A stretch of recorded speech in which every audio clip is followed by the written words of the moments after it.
sul on töökoht? Jah, ma olen õpetaja.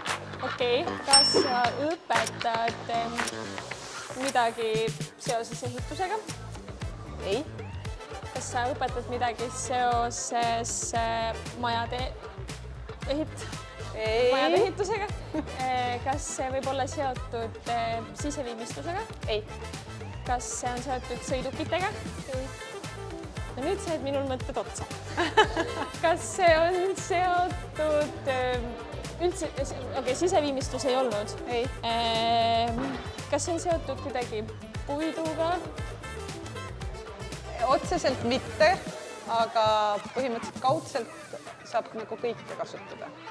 Okei. Ja see ei ole ehitus? See ei ole ehitus. Kas sinu õpilased loovad mingeid tooteid? Jaa. Kas inimesed kasutavad neid tooteid? Üldiselt küll, kui hästi läheb. Kas see võib olla mööbel, mida su õpilased toodavad? Võib ka see olla, ei pea. Kas see on Pisleriamet? Ei. Okei. Elektroonika? Ei. Okei. Ja tsementi segama ei pea? Võivad, aga ei pea. Okei. Kas see on loov? Väga. Väga loov. Kas sa annad mulle natukene mingi vihje, kuhu suunas ma peaks liikuma? Ettevõtlikkuse.